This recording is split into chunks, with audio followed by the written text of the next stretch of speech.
Don't worry about it. Okay, we're rolling. It's actually really good for your neurology. Yeah. Okay. All right, we'll be right back. Yep. And then proceed. Thanks. So, thanks for coming, everyone here. Let's talk about functional neurology. It's a new term out there, but I'm kind of explaining to you how it really works and what the concept behind it is. Okay, so functional neurology approach to kids from behavioral disorders to POTS. So, what is functional neurology? Well, we know it's evidence-based. So, there's a visual rehabilitation to it, vestibular rehabilitation, also proprioceptive. So, all this together actually goes through a process called neuroplasticity, which basically, how many of you guys have heard of neuroplasticity? You ever heard that term, right? It's a beautiful term. A little backstory on that. I think I got to work with, the pioneer of neuroplasticity. She's actually a woman who came up with that term a long time ago. But I think now it's kind of cool that she's actually being recognized for it, and actually now a lot of people are applying it, especially in functional neurology. Well, let's talk about neuroplasticity. So basically what it is, your brain's a muscle, right? Any kind of muscle, you want to get it bigger, you got to activate it, right? And this way, the only thing about this is because of the brain, we can't see it getting bigger, right? Not like a muscle that you work out for your biceps or your triceps. But we know that any kind of muscle requires repetitive inputs, right? And also that we know with these new inputs you get, we can actually make new pathways. Where before people just think you were born with your neurons and that was it, that's all you had. But now we know that you can make new neurons no matter what happens to you. If you have a stroke, you can still come back from a stroke. Why? Because you make a new connection.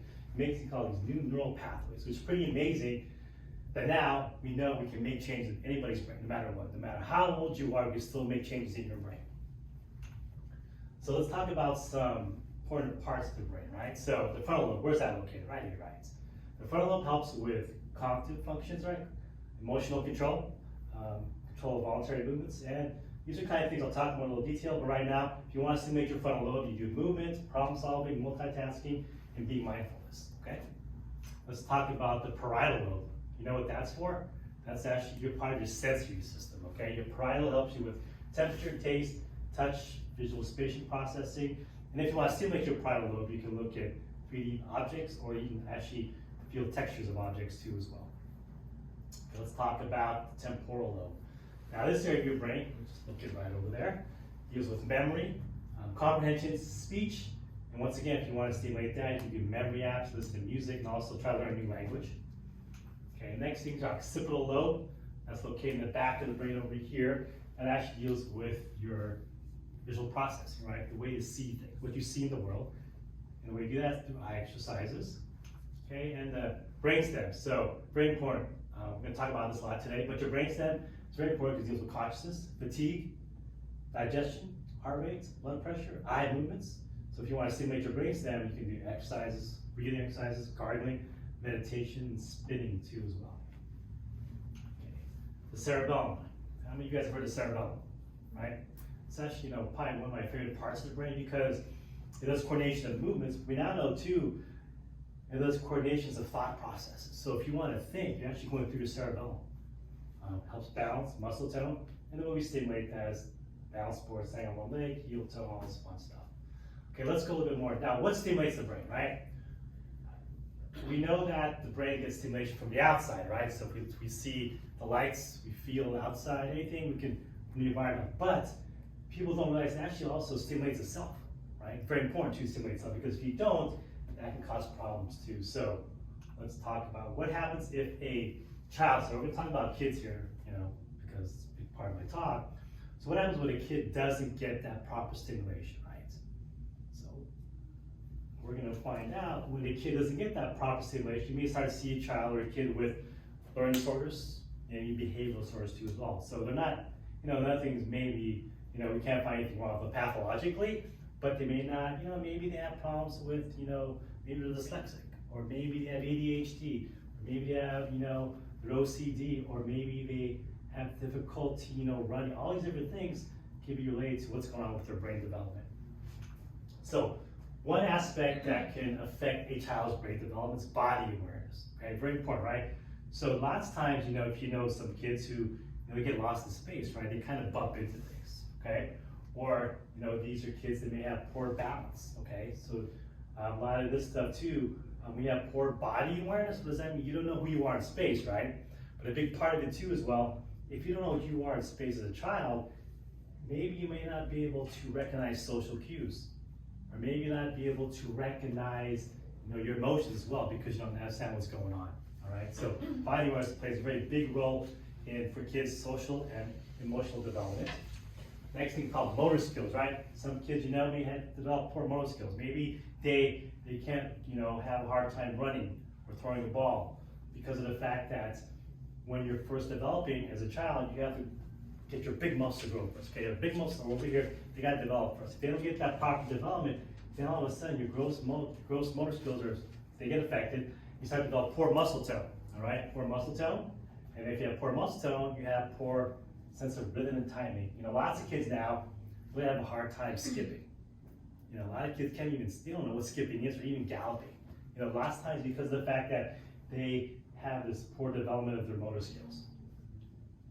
And also too, this later on becomes now, when you see this, so if you have poor gross motor skills, which are big muscles, right? So if you can't get your big muscles to work, how are you gonna get your small, fine motor skills to work, right? So all of a sudden, these are the same kids they may have difficulty like writing, or even difficulty tying their shoes, because they can't get those fine motor skills to work. So it starts with gross motor skills, and then the fine motor skills.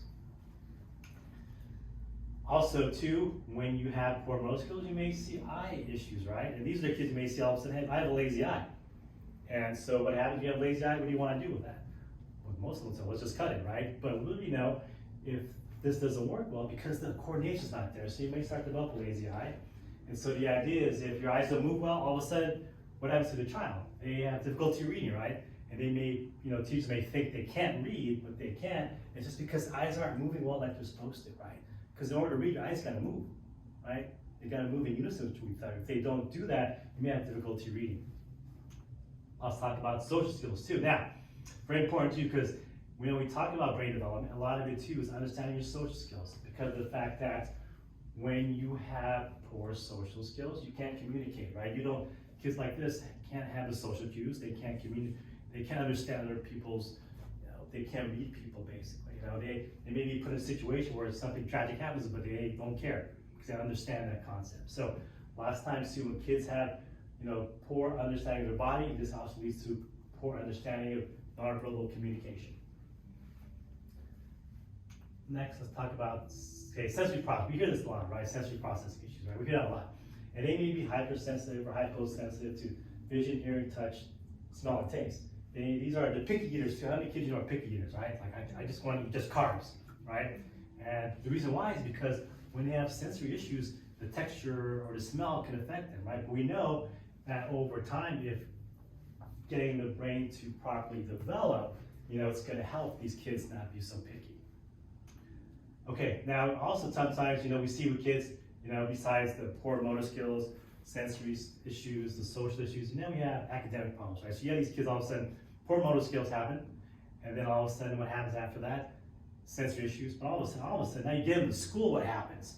These are kids, well, I have a hard time reading, because my eyes maybe not track, but now I can't comprehend too, because I don't know what I'm reading. I have difficulty writing because I can't have my motor skills. So all of a sudden I'm disorganized, I don't know what's going on. So all these kids start to almost get put in a certain label when really, it's just getting that brain developed properly. That's the idea. Is if you get the brain developed properly, all these different parts, then all of this over here happening won't be such of a problem. When all of a sudden, when you put the kids in school, you start to see these issues happening and they think this kid doesn't know what's going on, right? Okay, next. Sometimes too, when you have this, with kids' poor brain development, people associate, your immune system too, right? Because your brain helps your immune system. So all of a sudden, these are the same kids that, start to, when they get really sick, they get sick all the time, they catch ear infection after ear infection after ear infection, or they get stomach issues, all because of the fact that, one part of your brain helps the immune system, one part suppresses it. Sometimes that part of your brain that controls the immune system isn't working as well because of brain development there.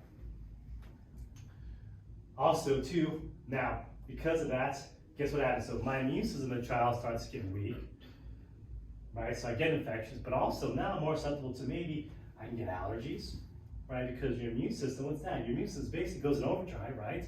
So it starts to get allergies or food sensitivities, even asthma, because all of a sudden, that immune system just goes. It doesn't want to shut off because it thinks something is attacking itself, so it wants to attack what's going on in the body. I'm also too, what happens to when kids start to have their development, the poor brain development happening, they get like rapid heartbeats, they may get digestive issues too as well, all right? So when you have that poor brain development, from motor skills to sensory to social skills, you also start seeing digestive issues start to happen as well. Next, okay, so what is one thing that we now know in research that will affect a child's brain delay? Right? These things called primitive reflexes. Now they're normally found in the first year, like so when a baby's born, automatically they'll grab your finger, right? You guys have been around newborns, they grab your finger right away, or know it's time to feed, they just suck right away, right? It's very important because that keeps them going. These are primitive reflexes that normally stay around through the first year of life, okay? But when these reflexes start to stick around a bit longer, that's when we start to see some delays happening, okay? So the first one we may see is this grasp reflex. So when this is present in a child, I mean, this could be in kids. I get kids come out, they're like 12, 13 years old, that still have this stuff, you know, because of the fact that they just never got these reflexes integrated, okay? So it's important. So if you get these reflexes present, you know, these kids may have, they can't grip the pencil, difficulty writing, maybe, you know, sometimes, you know, people can't talk with their hands and their mouth at the same time. This happens over here. Next reflex we'll talk about is the startle reflex, okay? And people, you know, when you see this in a child too, you may see a child has, you know, they can't focus, right? You ever hear that? Kids can't focus, oh, he's got ADHD. But, you know, it could be that this reflex plays a role in that development or lack of development. Impulse control, emotional immaturity, you get easily distracted, difficulty playing ball games, and you get aggressive too as well. All because if this particular reflex is present, we start to see these delays in kids. Why the difficulty playing ball games? Because a lot of it too, when you get, it's like they're just always on edge. So being able to, you know, when you play some ball games, you gotta be patient. Okay, it's your turn up, you know, wait, you know, he's gotta kick the ball. The wait, just, I can't wait. You know, I wanna just, you know, I always wanna do something because I get anxious, okay? Next reflex, the rooting reflex, very important because, you know, these are kids that, you know, when you first are a newborn, you want to just suck, so you have to get fed. But when it's present, when this particular reflex is still present, these all of a sudden, you know, I'm having a speech delay, right?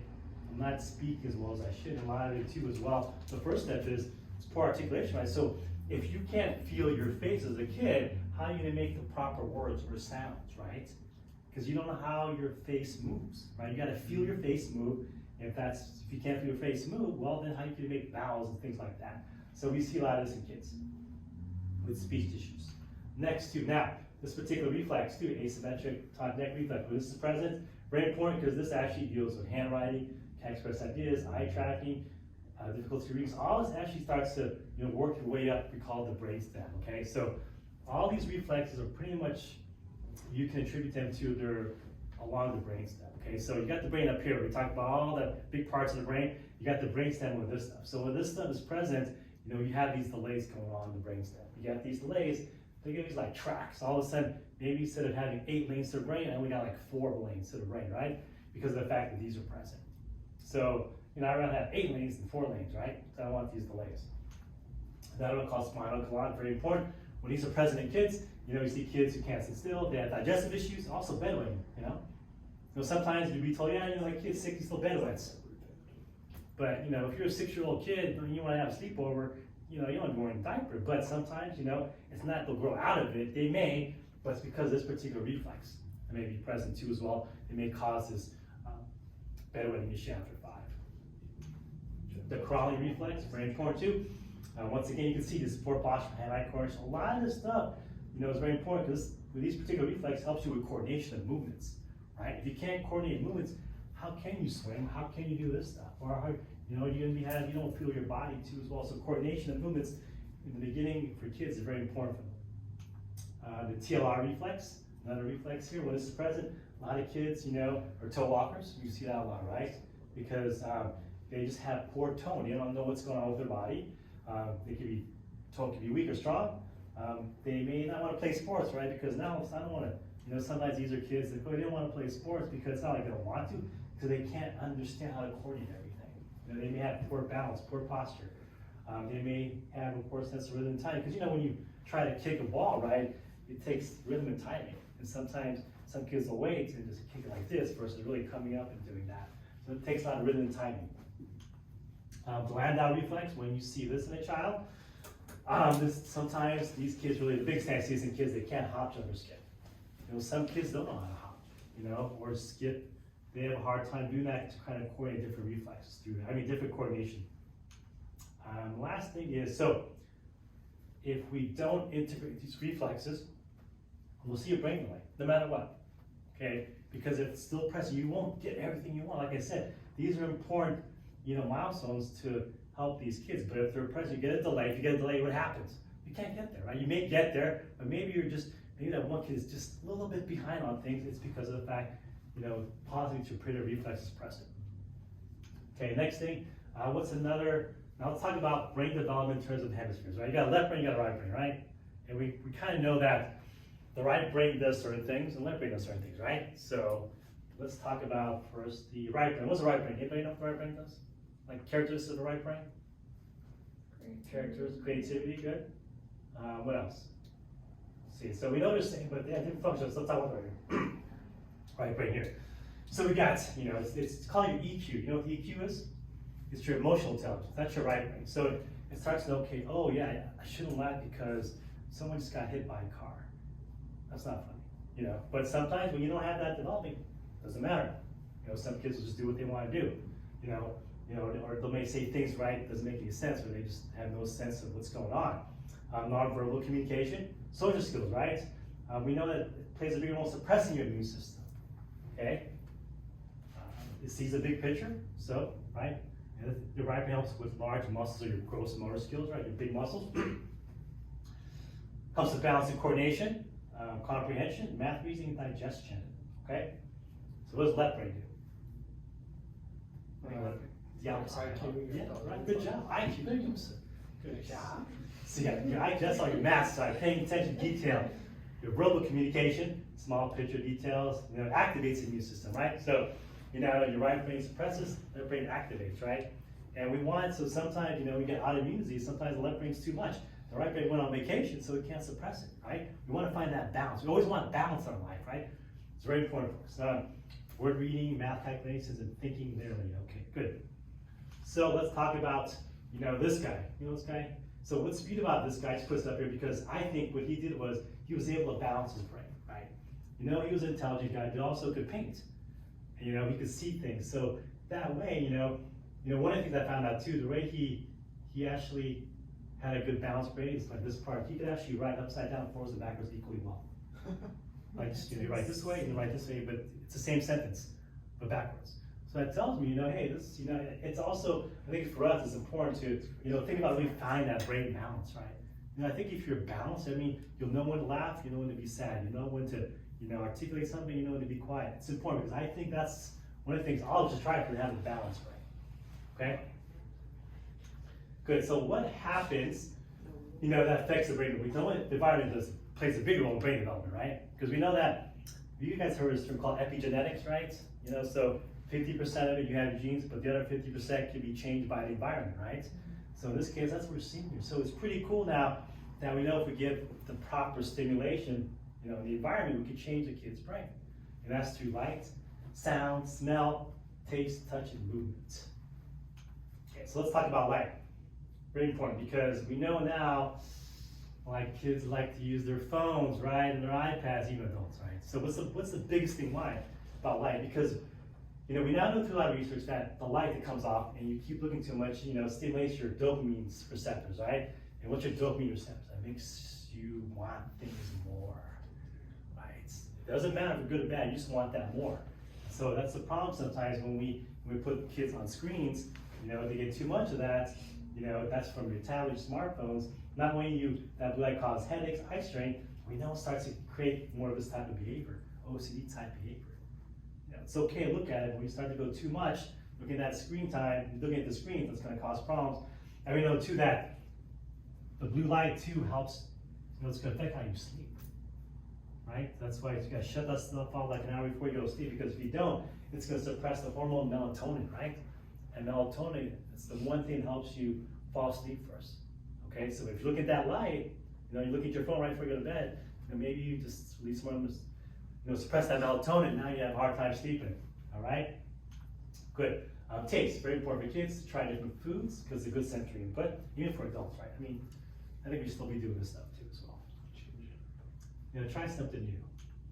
Touch, very important too. The biggest thing I like about this part is touch is, you see it too when, kids walk early, right? It's like, oh my God, they'll come in, come in, I'll say, oh my God, Johnny started walking, he was 8 months. I'm like, uh-oh. Not totally excited for me because that's great, you walk, but what happens? You lose your input to your fingers, right? Because when you're crawling, what are you doing? You're feeling it, you also feel your fingers when you crawl, right? And if you start walking early, you're not using your fingers very much anymore because you're up on, your legs. So you lose that input. Sometimes that input is very valuable to your fingertips because it helps your fine motor skills, but you feel more. I mean, you feel more doing this way than just doing this way, right, all day long, right? I mean, if you crawl all over where you go, you're gonna feel a lot more things, which is very good for your sensory input too as well. And then now that with the CDC is not making the crawling like an actual developmental milestone, so that's insane. Right? That's it, yeah, because I think you should keep crawling until 12 months, you walk at 12. Now, like, yeah, good. But you lose that input now all of a sudden because we know your brain has to map all your body parts, but if you start walking early, this feels good, but your brain doesn't know, what's my right hand do, my left hand do? Doesn't know, right? Because it doesn't get that input because, most of these, all of a sudden these kids start putting stuff in their mouth, they don't know what it feels like. Okay? So we know that take-home message for eating for kids, for all of us though, there's positive, negative influences that affect the brain, and we know the one thing how we can affect the brain, because remember neuroplasticity, we always think something positive, it also can be negative too. You can do bad things to yourself too as well and get that going, so we don't want that. So with neuroplasticity, it's very important because of the fact that the more engaged you are, the better it becomes for your nervous system. Okay, that's the bottom line. And then this is basically, with functional neurology, this is one of the basic foundations of functional neurology is neuroplasticity. Okay, any questions so far? No, good. Okay, so let's talk about one other aspect of when you have a brain nerve system dysfunction. It's called POTS. Anyone heard of POTS? Yes? POTS, P-O-T-S? No? So POTS stands for postural orthostatic tachycardia syndrome. Okay, basically, when you stand up, the heart starts to change. Like you stand, all of a sudden my heart beats really fast. Because of the fact that when you stand up, sometimes you change positions, what happens is that your brain senses, hey, my blood pressure's changed, I need to pump really fast so I don't fall over, okay? That's what happens. But we now know that a big part of POTS is your autonomic nervous system, right? You know what that is, right? Your autonomic nerve plays all your life processes, basically. So it's control between your parasympathetic, which is your rest and digest, and your fight or flight systems, okay? So people in POTS, kids get this too as well, it starts to change. We just had a kid come in today who has this kind of condition, 9 years old. Okay, let's talk about what is POTS. So when POTS is when heart rate and blood pressure work together to keep everything flowing, right? Nice balance, okay, that's what we want. But what happens when you lose this balance, all of a sudden, the heart rate does what it wants to do, and the blood pressure can't keep up with that, right? So you kind of see this too, when you stand up, you change, all these different things can happen to you with your heart rate. Okay, so what are these symptoms of POTS? So you get high blood pressure, you can get low blood pressure, you can get high heart rate, you can get low heart rates, chest pains, dizziness, fainting, fatigue, abdominal pain, and bloating, temperature change, nervous, forgetfulness, blurred vision, headaches, insomnia, tremors, discoloration of feet, exercise intolerance, lack of sweating or excessive, diarrhea, constipation. So why? Because you can see this all kind of represents your autonomic nervous system, right? All your life processes through all this stuff. So when you get that condition, you can see a lot of these things can happen to you. So now, when you have POTS too, the biggest thing we brought this up too, we're seeing a lot of this now too, is that you can have a concussion, but also, Von syndrome, right? Because now we know that, sometimes what happens in POTS is your vagus nerve. That's the biggest thing with POTS. It's called your vagus nerve. Okay, it's called the wandering nerve. It's the big nerve in the body because it makes all these different connections. It gets connected to, extends from your brain all the way down to your abdomen, to your heart, lung, stomach. So that's a pretty impressive nerve, isn't it? And if it doesn't work well, guess what could happen? I can have digestive issues. I could have heart issues. I can't breathe. So a lot of things can happen if that vagus nerve doesn't work well. We're seeing a lot of this, and like I said, vagus nerve dysfunction, log collars, just seeing this in concussion patients, also, kids develop POTS.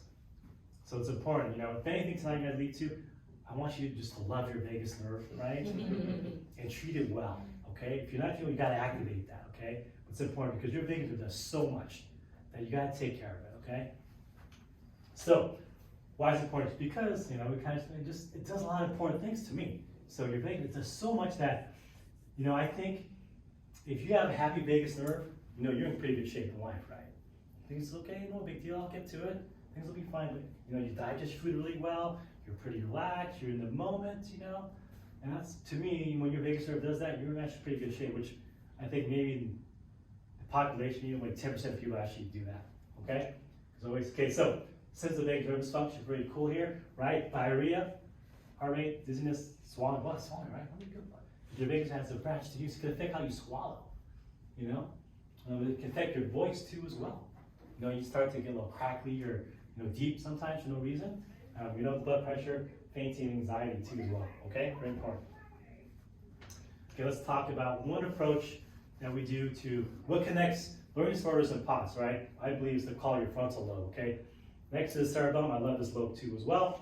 The frontal lobe, very important because it helps with cognitive functions, emotional control, voluntary movements, stress levels, memory, and motor planning. Okay. I like to call the frontal lobe the CEO of your brain too because it tells everything what to do, right? Controls everything.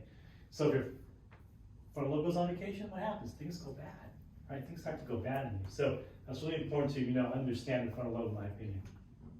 Okay, so you guys don't have kids, right? So you guys don't, right? No kids. So, but it's important because for CLS, the cool thing here is that we have developed a good exam to deal with kids, understand all the aspects I talked about today. So when kids come here to CLS, CLS over here, right eye testing, pre-reflex testing, cerebellum testing, vestibular testing, vision testing, look at all this great testing. I guarantee if you come to CLS, you're gonna have the most in-depth testing for your child. All right? Good. And then last thing, I think it's important because functionality, allows us to look at kids a different way and be able to treat them a different way. Because it's not whatever they come in, dyslexia, ADHD, that doesn't matter. So let's get that brain to develop, right? We want that brain to be happy. That's the most important thing for us. You get a happy brain, you get a happy kid. Happy kid, you get a happy mom and dad probably too as well. Okay? And so inclusion, like I said, tonight, just understand, functionality to me is the most important thing because it creates neuroplasticity, but it gives you that brain development we want in anybody, from kids to adults. All right? Any questions? So many questions. I feel like there's a million things, a million ways we can go with this. Yeah, we can. A lot of it too is just understand. I always think, I tell everybody, my professor taught me about neuroplasticity, you gotta move it or lose it, right? That's the bottom line. Your brain is a muscle. Move it, use it or lose it. And that's the most important thing I would say. Do everything, and a lot of it too is like, when we talk about the frontal lobe, what's important too is like novelty, change, challenge yourself. Do something different every day. I don't care if you brush your teeth with your left hand versus your right. Do something different. Activate. Okay, you wake up. Two things I always think about. Okay, how do I activate my frontal lobe today? I could walk backwards. I could drive home differently. And two, how do I get my vagus nerve happy? Okay, because you get those things going on in life, you're actually pretty healthy, pretty good shape overall. Because I told you the vagus nerve is a lot of things, right? So if you can keep that happy, it's going to keep your digestion happy, keep your immune system happy, and also keeps you present, right? That's the hardest thing. Most people aren't present anymore, right? Some people are like, okay, what am I having for dinner right now? Once this is over, right? No, you don't want that. What am I gonna do after this? You gotta be present. When you're present, that vagus nerve is happy. If that vagus is happy, you'll be happy too. Very interesting. What are some ways to activate the vagus nerve that you like? I like to gargle. Yeah. Because, and almost to the point when you gargle, it's like 30 seconds, but if you start to gargle, you start to cry, then you got that vagus nerve fire because it's close to another nerve, okay, that creates like tearing. So they're so close to each other that they fired. Okay, I'm gonna tap, you can tap, boom, okay? So I'm about to cry. I got my vagus nerve happy. You got that. Okay, so gargling is good. You do like 30 seconds? Yeah, about 30 seconds. Sometimes I try to push it, I'm not crying, what's going on? Okay, let's go. But if you have noticed people, like having an intolerance to gargle, like starting Yeah. to choke a little bit. So they start to choke, that's because remember your vagus nerve helps with swallowing, so they can't get, so don't choke, okay, so. But you can also chew gum, you could hum. Another cool thing I do is splash cold water in my face, or a cold shower, like a 2-minute cold shower. I'm talking cold, I'm gonna just turn it on and just get cold, because that's gonna activate your vagus nerve too as well. How long do you have to be under the cold water? Like if, maybe you could work up to like a minute, 2-3 minutes, good. Or, just, What's the least or amount just of throw, time? or just throw cold water, first thing in the morning, cold water on your face. Yeah, Like you I can, do you that, can do I a do nice that. long hot shower, then you switch Yeah, it just cold what up you the could, end. yeah, just long, just gotta feel cold, just splash, I do something like splash cold water on my face. Okay, I like that. I like gargling, I like, it's meditation, obviously that stuff, the meditation, yoga, but really the fun stuff is gargling, is throwing cold water on your face, chewing gum, things like that. Humming, people don't hum anymore either, just hum, hum, hum, hum. So those are really, cool things I think the vagus nerve does.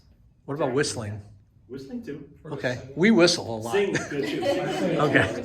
If you sing, because you're singing, you're not really singing about, you're just singing, right? Are you singing about, okay, I'm singing, I'll take about half for dinner? No, you're not, because you're just singing, right? That keeps you present. It's hard. It's hard to be present, but that's the biggest thing I think. We know now it's going to come out too with people with COVID issues, right? The vagus nerve dysfunction. It's out there. It's going to say it. They're going to say it. They got vagus nerve dysfunction, right? And all that stuff the vagus nerve does, but you can't really. You take a drug for your heart rate, you could. Then you take a drug for your digestive issues, you could. Then you take another drug because you have anxiety, you could. But that's a lot of different drugs because the vagus nerve's not happy, right? Plus the side effects of all those. Yes. What if we get the vagus nerve happy? You get that vagus nerve happy, I think you could see some cool stuff happening to you. Yeah.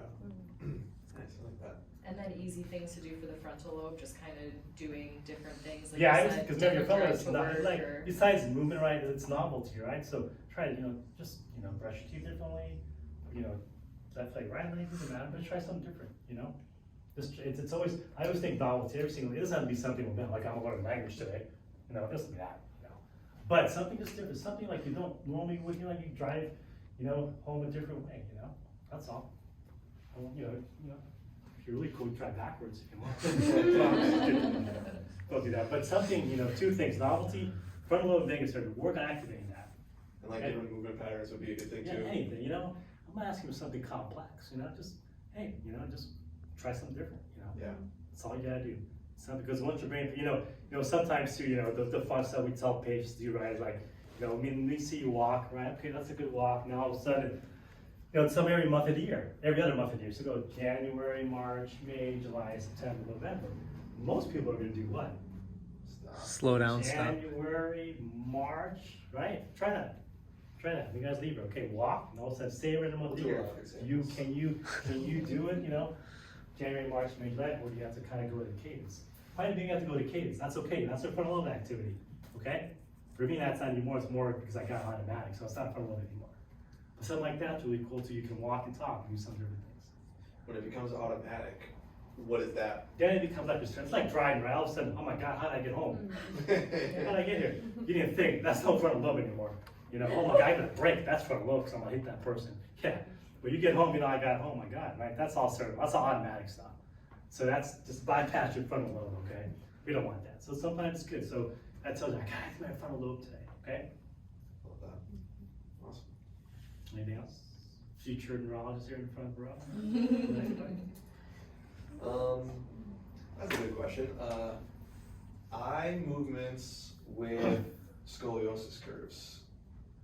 Like in contorting of the spine to keep your eyes level with the horizon. Have you noticed a correlation with that? A lot of so if you guys, walk around, look at people, I can't guarantee you look at people, they have a head tilt, right? But they don't have a head tilt. Why?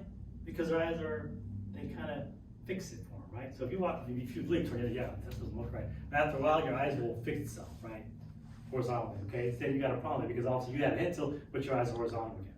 You don't want that because that causes disruption in your neck muscles, in your vestibular system, all those different parts of your brain doesn't know what's going on because your brain should tell you, hey, you're tilting your head, but everything looks even, so that's not right, okay?